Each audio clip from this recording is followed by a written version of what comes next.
کا حاصل اور خلاصہ یہ ہے کہ اس ماہ مبارک میں جو نفلی عبادات ہیں ان کا ثواب فرضوں کے برابر ہو جاتا ہے.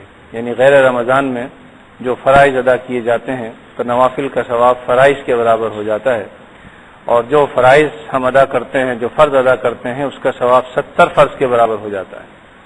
تو یہ بہت بڑی نعمت ہے جو اللہ تعالیٰ نے ہمیں عطا فرمائی کہ نفلی کام انجام دیں تو وہ ایسے جیسے فرائض انجام دے رہے ہوں، اور جو کام فرائض ہیں ادا کرنے ہی ہیں ہم نے، لیکن اللہ تعالیٰ اس کا بدلہ 70 گنا عطا فرماتے ہیں. تو ہم اپنے فرائض اور نوافل کا بھی تھوڑا سا جائزہ لے لیں کہ ہماری نوافل میں کتنے اضافے ہوئے اور فرائض کو ہم کس طرح سے التزام کے ساتھ اور اہتمام کے ساتھ ادا کرتے ہیں. تھوڑا سا بھی اگر جائزہ لیں گے تو یقیناً اپنی کوتاہیاں سامنے آ جائیں گی کہ فرائض کا اہتمام جیسا ہونا چاہیے اس قدر نہیں ہوتا، اسی طرح نوافل میں جس قدر کثرت ہونی چاہیے وہ بھی نہیں ہو پاتی. الا ماشاء اللہ جنہیں اللہ تعالیٰ توفیق عطا فرمائے تو بلا شک و شبہ وہ فرائض کا بھی اہتمام کرتے ہیں اور نوافل کا بھی اللہ تعالیٰ ہمیں ان میں سے بنا دے. اسی طرح فرمایا کہ یہ مہینہ صبر کا مہینہ ہے، اور فرمایا کہ صبر کا بدلہ جنت کی سوا اور کچھ نہیں. کیا مطلب ہے کہ اگر روزے رکھنے میں، تراویح پڑھنے میں کچھ مشقت تمہیں برداشت کرنی پڑے تو بھائی برداشت کر لو. تھوڑے سے دن ہیں، ایام معدودات، یہ قلیل گنتی کے دن ہیں. اب آدمی اگر سوچے تو 1 2 3 روزے ایسے ہی نکل جاتے ہیں، اور تھوڑے سے دن گزریں گے پتہ چلا 10 چلے گئے، پھر 15 گزر گئے، 20 گزر گئے، 25 گزر گئے، اور یقیناً ہر مہینہ ختم ہونے کے لیے ہے تو یہ مہینہ بھی ختم ہو جائے گا. اس سے پہلے کہ یہ مہینہ ہم سے رخصت ہو جائے ہمیں چاہیے کہ اس مہینے کی ایک ایک لمحے کی قدر کریں اور ہمت سے بڑھ کر کام کرنے کی کوشش کریں. اور اگر اتنا نہ کر سکے تو کم از کم جتنی ہمت ہے اس کو تو کام میں لائے آدمی کہ جس قدر اللہ تعالیٰ نے ہمت، قوت، توانائی، طاقت ہمیں عطا فرمائی ہے اس کو ہم استعمال میں لائیں اور اللہ رب العزت کی بندگی نبی کریم صلی اللہ علیہ وسلم کے طریقوں کے مطابق ادا کرنے کی کوشش کریں. تو فرمایا کہ صبر کا مہینہ ہے، اگر کوئی تکلیف ہو جائے تو اس کو برداشت کر لو. تراویح میں کچھ مشقت برداشت کرنی پڑے تو اسے بوجھ نہ سمجھو، بلکہ بطیب خاطر انتہائی اہتمام کے ساتھ اس کو ادا کرو. سارے مہینے میں تو ہم تراویح نہیں پڑھتے، سارے سال تو ہم نہیں پڑھتے، صرف ایک مہینہ ایسا ہے جس میں ہم سے تراویح پڑھنے کا مطالبہ کیا گیا ہے. تو اگر 11 مہینے غفلت میں گزرتے ہیں تو ایک مہینہ ذرا اہتمام کے ساتھ آدمی گزار لے. دنیا میں اگر ہمیں یہ پتہ چل جائے کہ بھئی 1 کے 70 مل رہے ہیں تو آدمی کوشش کرتا ہے کہ رات دن 24 گھنٹے بھی اگر ہم استعمال اپنے آپ کو لا سکیں تو ہم اس سے دریغ نہیں کرتے. تو کیا وجہ ہے کہ آخرت کے لیے، اپنی آخرت بنانے کے لیے، اپنے اکاؤنٹ میں ثواب جمع کرنے کے لیے اگر ہمیں تھوڑی سی محنت برداشت کرنی پڑے اور مشقت برداشت کرنی پڑے تو اس میں ہم کم ہمت کیوں ثابت ہوں. تو اس لیے اس مہینے میں کوشش کرنی چاہیے کہ اللہ تعالیٰ جتنی توفیق عطا فرما دیں اس کی قدر کریں. اسی طرح آپ نے فرمایا کہ اس مہینے میں اگر کوئی شخص کسی کو روزہ کھلوا دیتا ہے حلال مال سے تو اللہ رب العزت اس کو اجر و ثواب جو عطا فرماتے ہیں وہ اس کے لیے نجات کا ذریعہ بھی ہے، اور روزہ رکھنے والے کو جو ثواب ملتا ہے وہ تو ہے ہی، اس کو بھی ثواب پہنچتا ہے. تو صحابہ کرام نے عرض کیا کہ اللہ کے رسول صلی اللہ علیہ وسلم ہم میں سے ہر شخص تو اس کی وسعت نہیں رکھتا کہ ہم پیٹ بھر کر لوگوں کو کھانا کھلائیں، یعنی ہم میں اتنی قوت نہیں ہے. آپ نے فرمایا کہ ارے بھائی اس کا یہ ثواب تو صرف ایک کھجور کھلانے پر اور پانی کا ایک گھونٹ پلانے پر بھی حاصل ہو جاتا ہے. یعنی اس کے لیے ضروری نہیں ہے کہ آدمی خوب پیٹ بھر کر ہی کھانا کھلائے یا بہت اچھا جو ہے وہ تو کھلائے، بلکہ اگر کسی کو ایک کھجور بھی ہم نے پیش کر دی کہ بھئی آپ اس سے روزہ کھول لیں. مثلا بہت سے لوگ بس میں ہوتے ہیں، سفر کر رہے ہوتے ہیں، اب راستے میں وقت ہو گیا، ہمارے پاس کھجور ہے، ہم نے اس کو دے دی، لے لی، اور نیت کر کے پہلے سے رکھی کہ بھئی ہم روزہ افطار کرائیں گے لوگوں کو. انشاءاللہ اس اہتمام کے ذریعے سے جہاں اس کو جو ثواب ملے گا اس میں تو کوئی کمی نہیں، لیکن ہمیں بھی اس کا اجر و ثواب ملے گا. تو اس کا اہتمام کر لیں. جب اللہ تعالیٰ نے سہولت اتنی عطا فرمائی ہے کہ ایک گھونٹ پانی پلانے پر یہ اجر ہمیں حاصل ہو جاتا ہے، ایک کھجور کھلانے پر یہ اجر ہمیں حاصل ہو جاتا ہے. اسی طرح اس کا بھی اہتمام کرنا چاہیے کہ آپ صلی اللہ علیہ وسلم نے فرمایا کہ 4 چیزوں کا اہتمام اس مہینے میں کثرت سے کرو. 2 چیزیں تو ایسی ہیں کہ اپنے رب کی رضا کے لیے، یعنی کلمہ طیبہ کا ورد کثرت کے ساتھ، لا الہ الا اللہ محمد الرسول اللہ ابتداءً کہہ لیں اور پھر صرف لا الہ الا اللہ کا آدمی اہتمام کرے. اور اسی طرح فرمایا کہ استغفار کا اہتمام کریں. تو لا الہ الا اللہ استغفرک واتوب الیک، اور تیسری چیز فرمائے کہ اللہ تعالیٰ سے جنت کا سوال کرو، اسألک الجنہ، اور دوزخ سے پناہ مانگو، والنجاۃ من النار۔ تو اس کو اس طرح سے جمع کر لیا جائے، لا الہ الا اللہ، استغفرک واتوب الیک، اسألک الجنہ والنجاۃ من النار۔ تو انشاءاللہ یہ چاروں چیزیں جمع ہو جائیں گی، آدمی چلتے پھرتے اٹھتے بیٹھتے، جیسا کہ آپ صلی اللہ علیہ وسلم نے ہدایت فرمائی ہے کہ ان چار چیزوں کا اہتمام کرو، انشاءاللہ تمہارے لیے نجات کا ذریعہ ہوگی، اور تمہیں اس کے بغیر چارہ بھی نہیں۔ اب دیکھیں کلمہ طیبہ ایک ایسی دولت ہے کہ بظاہر ہمیں معمولی سا معلوم ہوتا ہے کلمہ، لیکن یہ معمولی کلمہ نہیں ہے، حد فاصل ہے یہ کفر اور اسلام کے درمیان۔ آدمی کلمہ طیبہ جب پڑھ لیتا ہے قلب کی گہرائیوں سے، دولت ایمان سے مالا مال ہو جاتا ہے۔ اور دولت ایمان کیا چیز ہے، اس کو میں ایک واقعے سے سمجھانے کی کوشش کرتا ہوں۔ بات نازک ہے، اور میری بات کا مطلب جو ہے وہ ایسا نہ ہو کہ کوئی غلط لے۔ ایک بزرگ ایک جگہ آئے، تشریف لائے، جو حدیث کے امام بھی ہیں، امام تھے، تو انہوں نے دیکھا کہ ان کے خاص لوگ وہاں پر بیٹھے ہوئے ہیں، تو ان پر نظر ڈالی اور پھر فرمایا کہ بھئی سارے ہی اپنے لوگ بیٹھے ہوئے ہیں، مطلب یہ کہ جو بات کو سمجھنے والے لوگ ہیں وہ بیٹھے ہوئے ہیں، اور جو بات میں کہنا چاہتا ہوں اس بات کو وہ صحیح طور پر لیں گے۔ تو پھر فرمایا کہ بھائی یہ جو دولت ایمان ہے یہ معمولی دولت نہیں ہے، یہ ایسی دولت ہے کہ بعض اوقات بالکل مخفی ہوتی ہے۔ اور پھر اس کو یوں تعبیر کیا کہ نبی کریم صلی اللہ علیہ وسلم سے اللہ رب العزت فرمائیں گے، جب جنتی جنت میں جا چکیں گے، دوزخی دوزخ میں چلے جائیں گے، تو کہا جائے گا کہ نبی صلی اللہ علیہ وسلم آپ تشریف لے جائیں، جا کے دیکھیں دوزخ میں کوئی شخص جس کے دل میں ایک حبہ برابر بھی، رائی کے دانے کے برابر بھی ایمان ہے، آپ اس کو نکال لیجیے اور جنت میں داخل کر دیں۔ چنانچہ آپ صلی اللہ علیہ وسلم تشریف لے جائیں گے اور کچھ لوگوں کو دوزخ سے نکال کر جنت میں داخل کروا دیں گے۔ کہا جائے گا کہ اگر رائی کے دانے سے کم بھی کسی کے دل میں ایمان ہے اس کو بھی نکال لیجیے، دوبارہ کہا جائے گا۔ چنانچہ آپ دوبارہ تشریف لے جائیں گے، اور اگر کسی کے دل میں رائی کے دانے سے کم بھی ایمان ہوگا تو اللہ رب العزت انہیں بھی آپ صلی اللہ علیہ وسلم کے ذریعے سے جنت میں پہنچوا دیں گے۔ اور پھر آپ سے تیسری مرتبہ کہا جائے گا کہ آپ پھر دیکھ لیجئے، اگر اس سے بھی معمولی درجہ کوئی ہے کسی کے دل میں تو اس کو بھی نکال لیجئے۔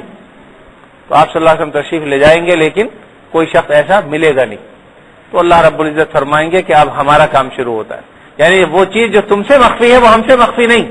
بعض ایسے بھی لوگ ہیں کہ اس سے بھی کمتر درجہ موجود ہے ایمان کا، لیکن اس کا ادراک نبی بھی نہیں کر سکتا، صرف اللہ رب العزت کے ذات جو علام الغیوب ہے وہ کر سکتی ہے۔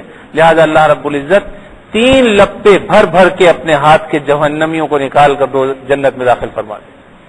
تو اس سے اندازہ ہوا کہ بعض اوقات ایمان کی وہ حالت ہوتی ہے کہ جو نبی پر بھی مخفی ہوتی لیکن اللہ سے مخفی نہیں۔ تو ایمان کی دولت ایسی دولت ہے کہ بالآخر دوزخ سے نکال کر جنت میں اس کو داخل کر دیا جائے گا۔ یقیناً جو جہنم میں رہے گا وہ ہوگا جو مطلق کافر ہوگا، مشرک ہوگا بالکل، لیکن جس کے دل میں حبہ برابر بلکہ اس سے بھی کم تر درجہ، جس کو صرف اللہ تعالیٰ ہی سمجھ سکتے ہیں، ایمان ہوگا، یقیناً اس ایمان کے بدلے میں اللہ تعالیٰ داخل فرما دے۔ تو یہ نتیجہ ہوگا کبھی نہ کبھی کسی نہ کسی وقت لا الہ الا اللہ محمد رسول اللہ کہنے کا نتیجہ۔ تو اس لیے اس کلمے کو معمولی چیز نہ سمجھا جائے، بلکہ انتہائی قیمتی دولت ہے اور اس کی قدر کرنی چاہیے۔ تو فرمایا کلمہ طیبہ لا الہ الا اللہ، اس کا ورد کثرت کے ساتھ ہو۔ حضرت موسیٰ علیہ السلام سے حضرت موسیٰ علیہ السلام کو اللہ رب العزت نے اسی کلمے کا ورد عطا فرمایا ان کے مطالبے پر اور طلب کرنے پر، تو انہوں نے اس کو معمولی سمجھا اور کہا کہ اللہ میں تو چاہتا ہوں کوئی خاص کلمہ آپ عطا فرمائیے، یہ کلمہ تو ہر آدمی پڑھتا ہے۔ تو اللہ رب العزت کی طرف سے ارشاد ہوا کہ موسیٰ اس کو معمولی نہ سمجھو، اگر ساری دنیا کو ایک پلڑے میں، ساری دنیا کے لوگوں کے اعمال کو ایک پلڑے میں رکھ دیا جائے اور اس ایک کلمے کے پرزے کو یعنی کہیں لکھا ہوا ہو اس کو دوسرے پلڑے میں رکھ دیا جائے تو جہاں یہ کلمہ ہے وہی بھاری ہوگا، اس کو معمولی مت سمجھو۔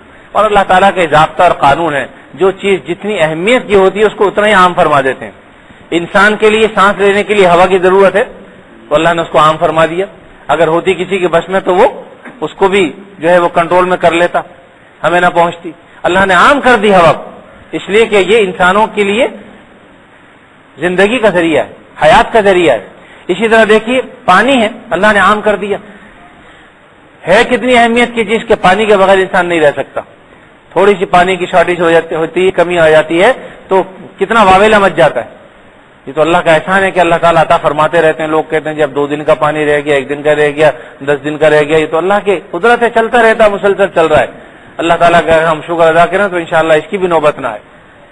تو بہرحال یہ جو چیزیں عام ہیں، اہمیت کی چیزیں اللہ نے اس کو عام کیا ہے. تو کلمہ طیبہ بھی انسان کی ضرورت کے لیے ضروری چیز ہے، انسانی ضرورت ہے، اس کے بغیر چارہ کار نہیں ہے.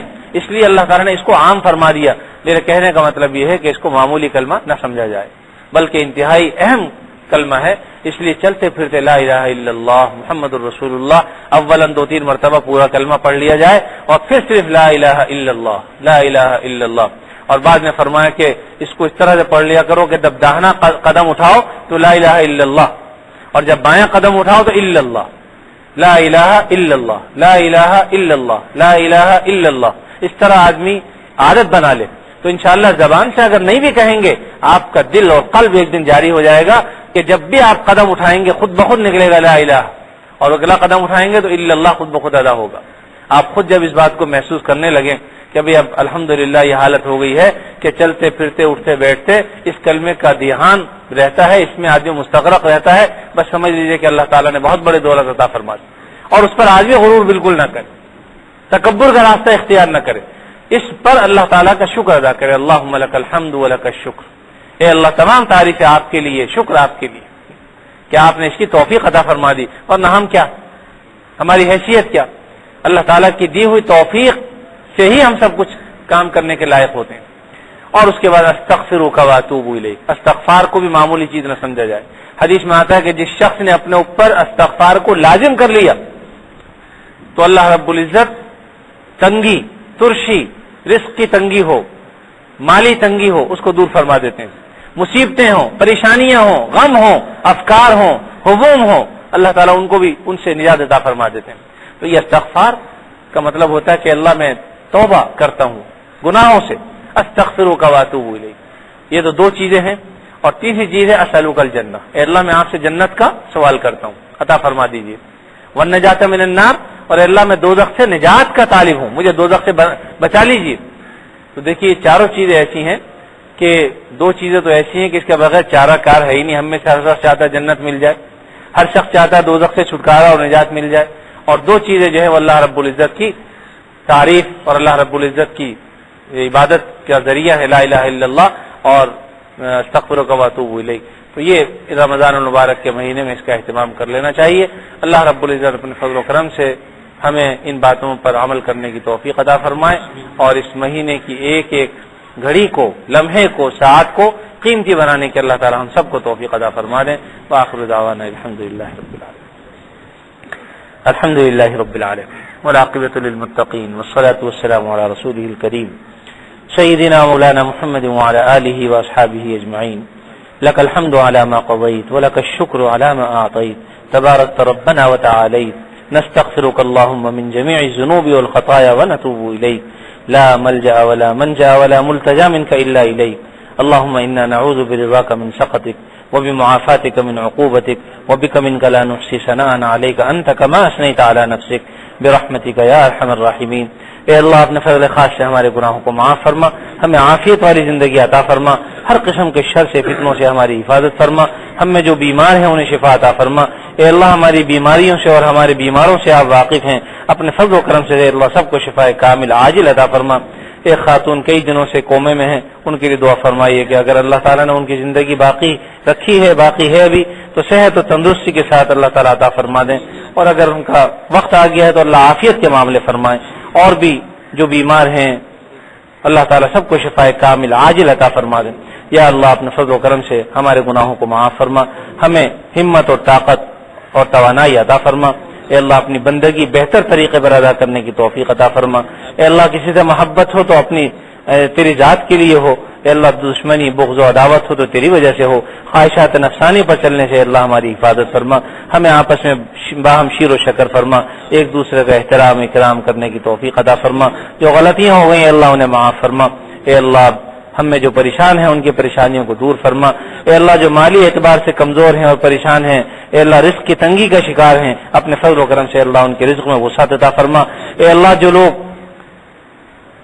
مال و دولت والے ہیں، اللہ اس مال و دولت کا صحیح شکر ادا کرنے کی توفیق عطا فرما، جائز جگہوں سے حاصل کرنے کی اور جائز جگہوں پر خرچ کرنے کی توفیق عطا فرما. یا اللہ جتنے مسلمان مرد و عورت اس دنیا سے رخصت ہو چکے ہیں ان سب کی مغفرت فرما، ان کے درجات کو بلند فرما. ہم جب تک زندہ رہیں ہمیں نبی کریم صلی اللہ علیہ وسلم کے طریقوں کے مطابق زندگی گزارنے کی توفیق عطا فرما، اور ہم میں سے جب کبھی جس وقت اے اللہ ہم جس کا وقت آ جائے خاتمہ ایمان پر فرما. ربنا تقبل منا انک انت السمیع